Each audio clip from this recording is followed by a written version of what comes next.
क्या होगा अगर आपके घर के फर्श के नीचे की मिट्टी ही आपके एसी का काम कर सके? क्या होगा अगर एक ऐसा सिस्टम हो जो बिना किसी बिजली बिल के आपके घर को ठंडा रख सके, गर्मी में, बारिश में, पूरे साल? और सबसे बड़ी बात, ये तकनीक कोई भविष्य का सपना नहीं है, ये आज मौजूद है और कुछ घरों में इसका इस्तेमाल भी हो रहा है। आज के इस वीडियो में हम बात करेंगे जियोथर्मल कूलिंग के बारे में, यानी पृथ्वी के नीचे की तापमान को इस्तेमाल करके बिना खर्च के घर ठंडा रखने की तकनीक। इस वीडियो में आप जानेंगे जमीन के नीचे पूरे साल 20 से 25 डिग्री सेल्सियस तापमान क्यों रहता है, अर्थ ट्यूब कैसे काम करता है और सबसे महत्वपूर्ण, क्या इसे भारत का एक आम मिडिल क्लास परिवार इस्तेमाल कर सकता है, इसका खर्च कितना है और इसकी असली रियलिटी क्या है। इसलिए इस वीडियो को अंत तक देखें, क्योंकि आखिर में एक ऐसी जानकारी है जो आपके अगले घर बनाने के प्लान को पूरी तरह बदल सकती है। थोड़ा सोचिए, आपके घर का एसी कैसे काम करता है? वो कमरे के अंदर की गर्म हवा को खींचता है, रेफ्रिजरेंट गैस की मदद से उसे ठंडा करता है और फिर वापस कमरे में भेज देता है, और वो गर्मी उसे बाहर फेंक देता है, आपके घर के बाहर, सड़क पर, आपके पड़ोसियों की तरफ। लेकिन यहीं से समस्या शुरू होती है। 2026 में जब बाहर का तापमान 48 डिग्री सेल्सियस होता है, तब आपके एसी को उसी 48 डिग्री सेल्सियस गर्म हवा के खिलाफ लड़कर आपके कमरे को ठंडा करना पड़ता है। नतीजा, एफिशिएंसी कम हो जाती है। एसी में टर्म होता है COP, कोएफिशिएंट ऑफ परफॉर्मेंस। आसान भाषा में कहें तो आप जितनी बिजली दे रहे हैं उसके बदले आपको कितनी कूलिंग मिल रही है। जब बाहर का तापमान 25 डिग्री सेल्सियस होता है, तब एक अच्छा एसी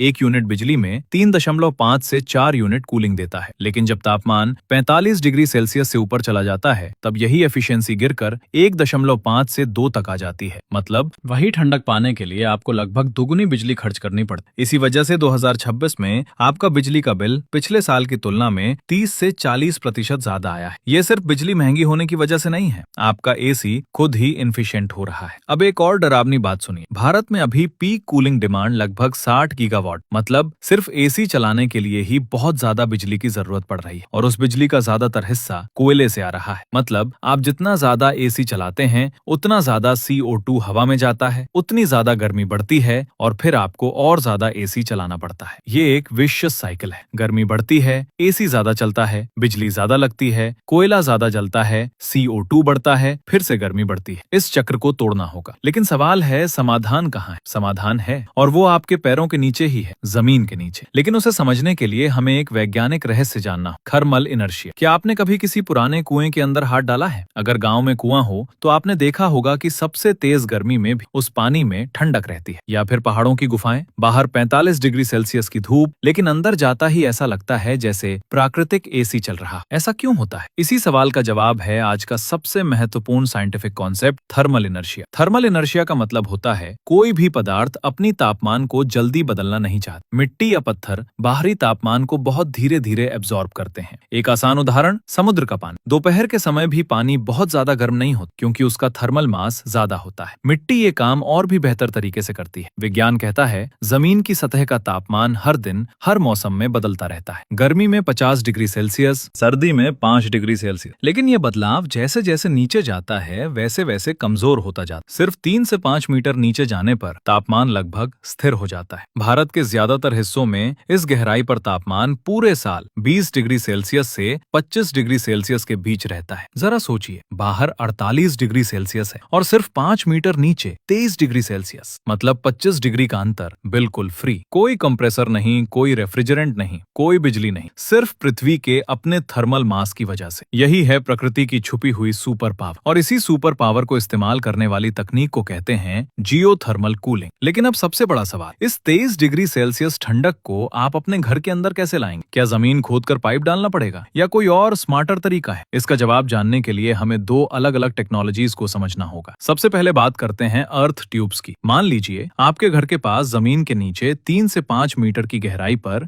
एक या एक से ज्यादा बड़े पाइप डाले गए। ये पाइप जमीन के अंदर लंबा रास्ता तय करके फिर आपके घर के अंदर आते हैं। अब एक छोटे फैन की मदद से बाहर की गर्म हवा को इन पाइप के अंदर डाला जाता है। जब 48 डिग्री सेल्सियस की गर्म हवा इन पाइप के अंदर से गुजरती है तो आसपास की 23 डिग्री सेल्सियस ठंडी मिट्टी के संपर्क में आकर धीरे धीरे ठंडी हो जाती है, और जब वही हवा आपके कमरे में पहुंचती है तो उसका तापमान लगभग 28 डिग्री सेल्सियस से 32 डिग्री सेल्सियस तक आ जाता है। मतलब 48 डिग्री सेल्सियस से सीधे करीब 30 डिग्री सेल्सियस तक। इसे ही कहा जाता है अर्थ एयर हीट एक्सचेंजर या अर्थ ट्यूब्स। इसका सबसे बड़ा फायदा है इसमें बहुत कम बिजली लगती है। सिर्फ एक छोटा फैन चलाना होता है जिसका मासिक खर्च लगभग 150 रुपए से 300 रुपए होता है। जहां ट्रेडिशनल एसी में 3,000 रुपए से 10,000 रुपए तक का बिल आता है। लेकिन इसकी एक लिमिटेशन भी है। अर्थ ट्यूब पूरी तरह एसी का रिप्लेसमेंट नहीं है। ये एक प्री कूलिंग सिस्टम है, मतलब ये 48 डिग्री सेल्सियस को 30 डिग्री सेल्सियस तक ला सकता है। लेकिन 30 डिग्री सेल्सियस को 22 डिग्री सेल्सियस तक लाने के लिए अभी भी एक छोटा एसी या कूलिंग सिस्टम लग सकता है, लेकिन वो एसी बहुत कम पावर में काम करेगा। अब बात करते हैं दूसरी टेक्नोलॉजी की, जियोथर्मल हीट पंप। ये काफी ज्यादा एडवांस्ड है। इसमें हवा को सीधे जमीन के अंदर नहीं भेजा जाता, बल्कि जमीन के नीचे पाइप के अंदर एक स्पेशल लिक्विड सर्कुलेट किया जाता है। ये लिक्विड जमीन के 23 डिग्री सेल्सियस तापमान के साथ हीट एक्सचेंज करता है। गर्मी के मौसम में ये लिक्विड आपके कमरे के अंदर की गर्मी को एब्जॉर्ब करके जमीन में छोड़ देता है, जिससे आपका कमरा ठंडा हो जाता है। और सर्दियों में इसका बिल्कुल उल्टा होता है। ये जमीन की गर्मी को लेकर आपके घर के अंदर लाता है और कमरे को गर्म करता है। मतलब एक ही सिस्टम कूलिंग और हीटिंग दोनों करता है। इसमें बिजली सिर्फ पंप चलाने के लिए लगती है और इसकी एफिशिएंसी बहुत ज्यादा होती है। 1 यूनिट बिजली में 4 से 5 यूनिट कूलिंग मिलती है, जबकि बहुत ज्यादा गर्मी में ट्रेडिशनल एसी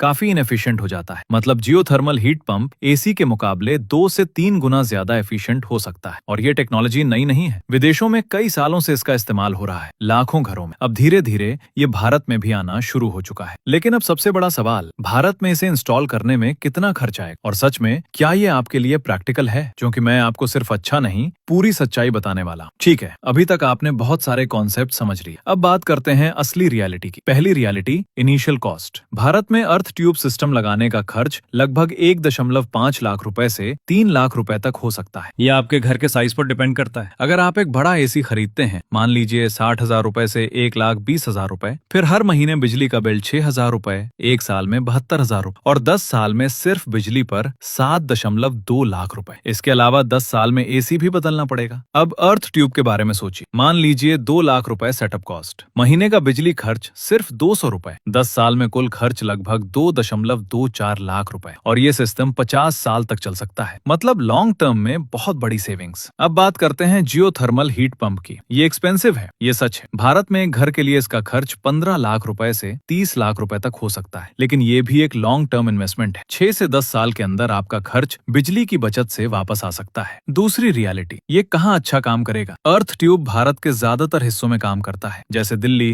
राजस्थान, गुजरात, महाराष्ट्र, उत्तर प्रदेश, बिहार, पश्चिम बंगाल। लेकिन बहुत ज्यादा ह्यूमिड जगहों पर, जैसे केरल या असम, मॉइस्चर की समस्या हो सकती है, तब एक्स्ट्रा सॉल्यूशंस लगाने पड़ते हैं। तीसरी रियलिटी, नया घर वर्सेस पुराना घर। सबसे अच्छा होता है जब आप नया घर बनाते समय इस सिस्टम को इंस्टॉल करें, क्योंकि उस समय फाउंडेशन के साथ पाइप डालना आसान होता है। पुराने घर में भी ये संभव है, लेकिन खर्च ज्यादा और काम मुश्किल होता है। अब सच्चाई, इस टेक्नोलॉजी के फायदे बहुत। बिजली की बचत 90% तक हो सकती है। ये 50 साल तक चल सकता है। कोई बड़ा मेंटेनेंस नहीं, एनवायरनमेंट फ्रेंडली, लगभग 0 एमिशन। लेकिन कुछ लिमिटेशंस भी हैं। इनिशियल कॉस्ट ज्यादा है, हर जगह स्किल्ड इंस्टॉलर मिलना मुश्किल है और कई मामलों में हाइब्रिड सिस्टम की जरूरत पड़ सकती है। लेकिन अच्छी बात यह है कि भारत में ये टेक्नोलॉजी धीरे धीरे ग्रो कर रही है। IIT दिल्ली, NIT नागपुर, टेरी, ये सभी संस्थान इस पर काम कर रहे हैं। कुछ प्राइवेट कंपनीज भी अब इसे इंस्टॉल कर रही हैं। सरकार भी इसे क्लीन एनर्जी के रूप में कंसिडर कर रही है, लेकिन अभी तक ये मास एडॉप्शन तक नहीं पहुंची है। और यहीं पर सबसे बड़ा सवाल आता है, भविष्य में क्या हो? जब गर्मी और बढ़ेगी, बिजली और महंगी होगी, तब कौन सी टेक्नोलॉजी टिकेगी और आप एक आम इंसान के रूप में अभी क्या कर सकते हैं? अब थोड़ा भविष्य की तरफ देखते हैं। विशेषज्ञों के अनुसार 2030 तक भारत में कूलिंग डिमांड 2 गुनी हो जाएगी और 2050 तक ये 3 गुना हो सकती है। और अगर इस पूरी डिमांड को ट्रेडिशनल एसी से पूरा किया गया तो सिर्फ कूलिंग के लिए ही इतनी बिजली चाहिए होगी, जो आज की कुल उत्पादन से भी ज्यादा है। इस स्थिति से बचने के लिए जियोथर्मल कूलिंग जैसी टेक्नोलॉजी अब सिर्फ ऑप्शन नहीं रहेगी, बल्कि एक नेसेसिटी बन जाएगी। लेकिन ये बदलाव सरकार अकेले नहीं करेगी, इंडस्ट्री अकेले नहीं करेगी। ये बदलाव शुरू होता है एक एक परिवार से, एक एक डिसीजन से, और वो डिसीजन आप आज ले सकते हैं। तो अब आपको क्या करना चाहिए? अगर आप नया घर बना रहे हैं तो आज ही अपने आर्किटेक्ट या कॉन्ट्रैक्टर से पूछिए कि क्या अर्थ ट्यूब सिस्टम डिजाइन करना पॉसिबल है। फाउंडेशन खोदने से पहले ही इसे प्लान करना होगा। अगर ये मौका मिस हो गया तो बाद में खर्च बहुत बढ़ जाएगा। अगर आप पुराने घर में रहते हैं तो सबसे पहले इंसुलेशन को बेहतर बनाइए, क्योंकि अच्छा इंसुलेशन मतलब कम एसी यूसेज। यही पहला स्टेप है। इसके बाद रिसर्च कीजिए, भारत में कौन कौन सी कंपनीज ये सिस्टम देती हैं, ये कैसे काम करता है और इसका खर्च कितना है। खुद को इन्फॉर्म रखिए। और अगर आप फ्यूचर प्लानिंग कर रहे हैं तो अर्थ ट्यूब सिस्टम को एक लॉन्ग टर्म इन्वेस्टमेंट के रूप में सोचिए। 6 साल के अंदर आपका पैसा बिजली की बचत से वापस आ सकता है। और एक बहुत जरूरी काम, इस जानकारी को फैलाइए। अगर आपके जानने वाले कोई नया घर बना रहे हैं तो उन्हें ये वीडियो जरूर भेजिए, क्योंकि जितने ज्यादा लोग इसके बारे में जानेंगे उतने ज्यादा लोग सही डिसीजन ले पाएंगे। हम 2026 में एक टर्निंग पॉइंट पर खड़े हैं। एक तरफ बढ़ती हुई गर्मी, बढ़ता हुआ बिजली का बिल और गिरता हुआ पावर ग्रिड, और दूसरी तरफ हमारे पैरों के नीचे की मिट्टी, शांत, स्थिर, 23 डिग्री, हजारों सालों से वहीं मौजूद। सवाल ये है, क्या हम इस पावर का इस्तेमाल करेंगे या फिर पहले की तरह ही चलते रहेंगे? जवाब आपके हाथ में। अगर ये वीडियो आपको वैल्यूएबल लगा तो एक लाइक जरूर करें। कमेंट में लिखें आपके इलाके में अभी तापमान कितना है, और जियोथर्मल कूलिंग के बारे में आपका कोई भी सवाल हो तो वो भी लिखें। मैं सारे कमेंट्स पढ़ता हूँ। और अगर आप फ्यूचर टेक्नोलॉजी, एनर्जी सेविंग और स्मार्ट लिविंग से जुड़ी और वीडियोस देखना चाहते हैं तो सब्सक्राइब करें और बेल आइकन दबाएं, क्योंकि अगली वीडियो में हम बात करेंगे एक और माइंड ब्लोइंग टेक्नोलॉजी के बारे में, फेज चेंज मटेरियल्स, जो दिन की गर्मी को रात की ठंडक में बदल सकता है। तब तक अपना ख्याल रखें, ठंडे रहें।